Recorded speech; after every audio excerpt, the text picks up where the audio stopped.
मुत्तहदा opposition मुत्तहद होने की कोशिश तो कर रही है, लेकिन अमलन ऐसा होता हुआ नजर नहीं आ रहा है। जरदारी साहब, मौलाना साहब और बिलावल भुट्टो की मुलाकात, इस मुलाकात ने पूरे कारज़ारे सियासत में हलचल तो मचाई है, लेकिन एक शख्स इस सारी गेम के अंदर से मिसिंग है और उनका नाम है मियां शहबाज शरीफ साहब।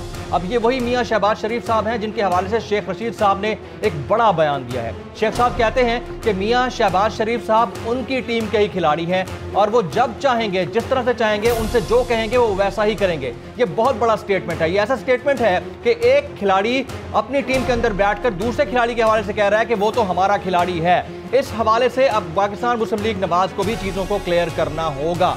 इसके अलावा चौधरी शुजात हुसैन साहब ने इस कारदार सियासत में एक अलग अंदाज से एंट्री मारी है। उन्होंने ये कहना शुरू कर दिया है कि मौलाना साहब का 2019 का जो धरना था उसमें वज़ीर आज़म इमरान खान साहब और उनकी पार्टी की जानिब से कहा गया था कि हम हल्ला बोल देंगे, और ये चौधरी शुजात साहब की और परवेज इलाही साहब की ही फहमो फरासत थी जिसकी वजह से वो मामला गड़बड़ होने से बच गया। इसके अलावा भी और उन्होंने बहुत सारे इंकशाफात किए हैं। अब कारज़ार सियासत है, ये मैदान सियासत है, यहाँ कौन सा खिलाड़ी किसके साथ खेलता है ये तो अपनी जगह, लेकिन एपीसी का होना बहुत जरूरी है। वो इसलिए क्योंकि अवाम की नजरें अपोजिशन पर हैं, अपोजिशन मुत्तहद होती हुई नजर नहीं आती है। अगर फ्लोर ऑफ द हाउस पर नंबर्स गेम की बात होती है तो भी अपोजिशन के खिलाड़ी टूटते हुए नजर आते हैं। अगर अपोजिशन के सारे खिलाड़ी एक साथ मिले हुए नहीं होंगे तो वो कप्तान या कप्तान की टीम के साथ मलाखड़ा कैसे लड़ सकेंगे? ये बहुत बड़ा क्वेश्चन मार्क है।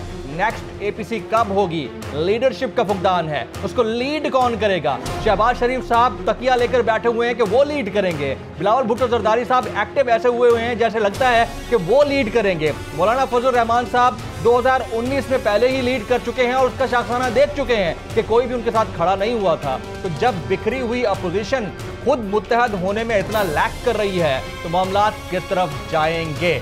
Agenda on the trending tonight पर बात करने से पहले हम बात करेंगे ट्रेंडिंग टुनाइट की। ट्रेंडिंग टुनाइट आज का हमारा हैशटैग है hashtag next APC. Hashtag next APC. मुझे जमील फारूकी कहते हैं। आप मेरा programme national debate Bol news पर मुलाहिजा करते हैं। Ladies and gentleman, agenda on the national debate tonight. क्या बिखरी हुई अपोजिशन मुत्तहद हो पाएगी? On the debate tonight Mohammad Zubair Umar साहब, साबिक गवर्नर सिंध, रहनुमा पाकिस्तान मुस्लिम लीग नवाज, सरदार लतीफ़ खान खोसा साहब, साबिक गवर्नर पंजाब, रहनुमा पाकिस्तान पीपल्स पार्टी, जनाब फरूख हबीब साहब, सीनियर रहनुमा पाकिस्तान तहरीक इंसाफ, और मुफ्ती किफ़ायतुल्लाह साहब, सीनियर रहनुमा जमीयत उलमा इस्लाम फजलुर रहमान ग्रुप। मैं अपने तमाम गेस्ट पैनलिस्ट को वेलकम कहता हूं। सबसे पहला सवाल मेरा मोहम्मद जुबैर साहब से होगा। जुबैर साहब, बहुत शुक्रिया आपके वक्त के लिए।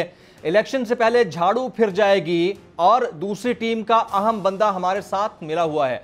शेख रशीद साहब ने बड़ा ज़बरदस्त किस्म का बयान दे दिया है। उन्होंने कहा है कि शहबाज शरीफ साहब हमारी टीम के खिलाड़ी हैं, जब चाहेंगे उनसे वो करवाएंगे जो हम करवाना चाहते हैं। तो ये तो बहुत बड़ा स्टेटमेंट है सर कि आपकी अपनी टीम का बंदा ही दूसरी टीम के साथ मिला हुआ है। बिल्कुल उसी तरह दे रहे हैं। देखें, अगर एक तो शेख साहब को वो स्टारडम है और जो भी वो कहते हैं वो फ्रंट पेज न्यूज़ बनती है और हेडलाइंस बनती है इलेक्ट्रॉनिक मीडिया की। सो ये पास ये एडवांटेज है, वरना मैं और आप हम सब भी पेशन गोइयाँ करते रहते हैं। कुछ सही साबित होती हैं, कुछ नहीं होती हैं। तो शेख साहब का भी अगर रिकॉर्ड देखा जाए, मेरा ख्याल है अब किसी को इस पर स्टडी करने पर लगाना चाहिए। पिछले 30-40 साल की उनकी जो प्रेडिक्शंस हैं, तो 90% उनकी प्रेडिक्शंस सही नहीं होती हैं और हो भी नहीं सकती हैं, क्योंकि एक तो ये है कि वो हमेशा अपने आप को वो शो करते हैं कि वो जो ख़ुद इस्तेमाल करते हैं ना अल्फाज के विकेट के दोनों तरफ खेलना। एक तो वो पिंडी में रहते हैं तो वो उसको शो करते हैं, शोकेस करते हैं कि जिस तरह वो पिंडी से बहुत क्लोज़ हैं, पिंडी वालों से, और साथ में जाहिर सी बात है वो वज़ीर आज़म इमरान खान से तो क्लोज़ हैं ही और पिछली हुकूमतों के साथ भी रहे हैं, जनरल मुशर्रफ से भी बहुत क्लोज़ थे। तो उनको ये ज़रूर एडवांटेज है कि उनको बहुत सी चीज़ें ऐसी पता चलती हैं। लेकिन आई डोंट थिंक सो जितनी उनको नॉलेज होनी चाहिए उतनी उनकी नहीं है। लेकिन हेडलाइन बनाने के लिए वो उनके जो फ़िक्रे होते हैं वो जाहिर सी बात है बड़े इंपॉर्टेंट होते हैं। अब उन्होंने पिछले दिनों कहा था -3 होगा, अगर -1 नहीं होगा तो -3 होगा। अब उसके बाद आपने देखा एक नई बहस छिड़ गई कि 3 है कौन, तो उसमें एक तो ज़ाहिर है -1 की तो शुरू हो चुकी थी इमरान खान की, तो क्वेश्चन ये था कि बाकी दो कौन है, ज़रदारी है, नवाज शरीफ हैं, कौन है, and so on. So he keeps the interest alive in Pakistani politics. Although हमें पाकिस्तानी पॉलिटिक्स में आपको भी पता है कभी कमी नहीं होती ख़बरों की और धमाका खेज़ ख़बरों की। तो अगर शेख साहब ना भी बोलें तो हमारे पास आप सबके पास इतनी तो खबरें आती ही रहती हैं जिस पर एनालिसिस सर मसला ये है कि शेख साहब बोलें या ना, मामला कुछ हो या ना हो, एक बात तय है कि लीडरशिप का फुकदान है और पाकिस्तान मुस्लिम लीग नवाज को इसका सामना है। मेरा सवाल भी इसी से रिलेटेड है कि अगर APC होती है और किसी एक पार्टी को ये मौका दिया जाता है कि वो चुने कि इस APC का या ग्रैंड अपोजिशन अलायंस का लीडर कौन होगा, तो ये तो पहले तय करना पड़ेगा ना कि APC को लीड कौन करेगा। सबसे बड़ा मसला तो लीडरशिप का है और अगर यही तय नहीं होता तो बहरानी कैफियत अपोजिशन के अंदर इटसेल्फ मौजूद रहेगी। फिर कहाँ की APC, कहाँ की ग्रैंड अपोजिशन अलायंस?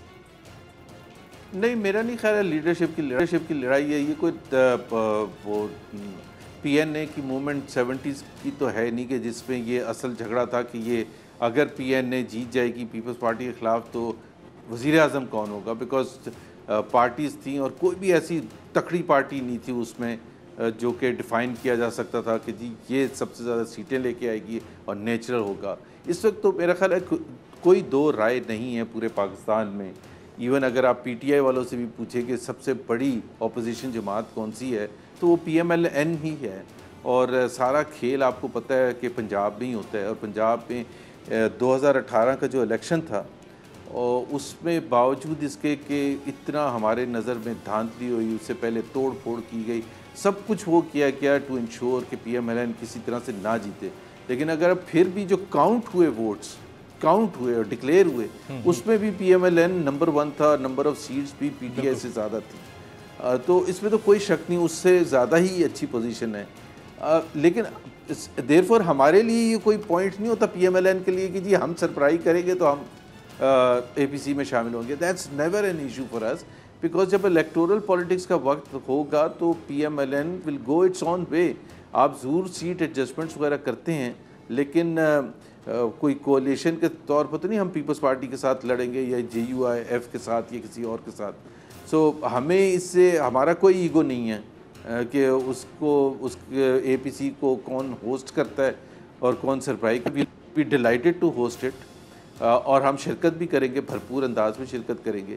और दूसरी चीज़ मैं ये बता दूं कि APC is a normal process. Again ये जो गवर्नमेंट के आपने लीडर्स और मिनिस्टर्स वगैरह और बहुत से हमारे जो एनालिस्ट होते हैं वो कहते हैं देखें जी वो अभी नैब को ने ऐलान किया तो ये सब इकट्ठे होने शुरू हो गए हैं, APCs कर रहे हैं। APC is a normal process. मेरा ख्याल है किसी भी डेमोक्रेसी में अपोजिशन जमातों का आपस में मिलना ये तो ऑनगोइंग प्रोसेस होना चाहिए। ना ये कोई इंडिकेट करता है कि हुकूमत गिराने के लिए हो रहा है, ना ये इंडिकेट करता है हुकूमत को बचाने के लिए हो रहा है। एक सियासी जो माहौल होता है उसमें अपोजिशन जमातें within the parliament and outside the parliament वो मिलती रहती हैं और डिस्कस करती रहती है लाए अमल और अपना व्यू पॉइंट शेयर करते हैं कि जी मुख्तलिफ चीज़ों पर जो मुल्क में चैलेंजेस हैं जी। और आपको पता है पाकिस्तान में हमेशा चैलेंजेस होते हैं, सीरियस चैलेंजेस हैं, आज भी बहुत सीरियस चैलेंजेस हैं। तो इसमें तो कोई मेरा ख्याल है किसी को कंसर्न होना ही नहीं चाहिए कि ये मिल क्यों रहे हैं। ना ही ये कोशिश करने की कोशिश कर रहे हैं कि नैब की तलवार हटाई जाए। आज तक मेरा ख्याल है 2 साल में कोई एक स्टेटमेंट ऐसा नहीं आया या इंडिकेशन कि जिससे ऐसा महसूस हो कि जी हम कह रहे हैं कि नैब को हमारे से पीछे रखें। आई मीन we know कि it's a one-sided witch hunting, but one-sided witch hunting की तो बात है, लेकिन यहाँ पर सवाल बड़ा इंपॉर्टेंट है सर, और वो ये -1 की गूंज चल रही है। तो पाकिस्तान मुस्लिम लीग नवाज बतौर मेजर पार्टी एंड अपोनेंट और opposition in the federal government, आप लोगों से पूछना बनता है कि -1 के हक में हैं आप लोग या नहीं हैं? क्या आप लोग भी हुकूमत का तख्ता लपेटना चाहते हैं, हुकूमत को लपेटना चाहते हैं या निज़ाम लपेटना चाहते हैं? क्या करना चाह रहे हैं आप लोग? देखिए दो चीज़ें हैं। एक तो ये है कि एक पहलू है हुकूमत की परफॉर्मेंस और दूसरा पहलू है कि हुकूमत को 5 साल लास्ट करना चाहिए या नहीं गए। ये दोनों मुख्तलिफ चीज़ें हैं। जब हम ये कहते हैं कि the government has completely failed to deliver और जब हम कहते हैं कम्प्लीटली फेल टू डिलीवर, तो वो उसका कॉन्टेक्स्ट होता है। एक तो वो कॉन्टेक्स्ट होता है वो कमिटमेंट्स जो हुकूमती पार्टी ने, पीटीआई ने इलेक्शन से पहले की थी, मैनिफेस्टो में, जलसों में, और आपको पता है खान साहब तो रोज़ ही टीवी पर होते थे और उनकी लीडरशिप भी होती थी। एक तो उसके पैराहे में देखा जाता है कि वो डिलीवर किया या नहीं किया, और एक नॉर्मल वर्ल्ड वाइड स्टैंडर्ड्स होते हैं जो कि आज से 70-80 साल पहले तय किए गए थे, और आज भी मेजरमेंट का एक यार्डस्टिक कंसिडर किया जाता है कि जी ग्रोथ कितनी हुई है, इन्फ्लेशन क्या है, कम है ज़्यादा है, कर्ज़े कम लिए हैं ज़्यादा लिए हैं, महंगाई के हवाले से, बेरोज़गारी के हवाले से, गुर्बत के हवाले से, ये जो स्टैंडर्ड यार्डस्टिक्स होते हैं और उसका मेजरमेंट का एक तरीक़ेकार होता है। सो एक तो ये है कि this government has failed on all accounts. एक तो अपनी एक्सपेक्टेशंस जो बिल्टअप की थी, जो कमिटमेंट्स की थी, उसको मीट करने के हवाले से कम्प्लीटली फेल हुए, और दूसरा जो अगर आप अहदाफ के हवाले से, जिसको मैक्रो इकनॉमिक इंडिकेटर्स कहते हैं, जो वर्ल्ड स्टैंडर्ड्स होते हैं, उसके हवाले से, दोनों हवाले से कम्प्लीटली फेल हुए। अब असल क्वेश्चन आता है कि क्या फेल होने के बाद अपोजिशन का क्या मौक़िफ़ है कि ये हुकूमत को लास्ट करना चाहिए 5 साल। एक तो हम कोई भी नॉन डेमोक्रेटिक प्रोसेस नहीं अपनाएंगे, लेकिन आपके नाजरीन के लिए भी ये मैं बता दूं कि पार्लियामेंट्री जमहूरियत में कोई 5 साल फिक्स टेन्योर नहीं होता कंपेयर टू जिस तरह प्रेसिडेंशियल प्रोसेस होता है। फ्रांस में 7 साल का प्रेसिडेंट होता है, यूएस में 4 साल का प्रेसिडेंट, और फिक्स टर्म होती है। No matter what happens, until unless impeachment हो जाए, वो एक अलग चीज़ है। बट अगर इम्पीचमेंट ना हो तो 4 साल उसके फिक्स्ड हैं। ऐसा नहीं होता कि हाउस के थ्रू वो या कांग्रेस के थ्रू वो वोट ऑफ नो कॉन्फिडेंस कर सकते हैं। यहाँ तरीक़ेकार बड़ा clear, prime minister can dissolve the parliament जब भी वो चूज़ करें।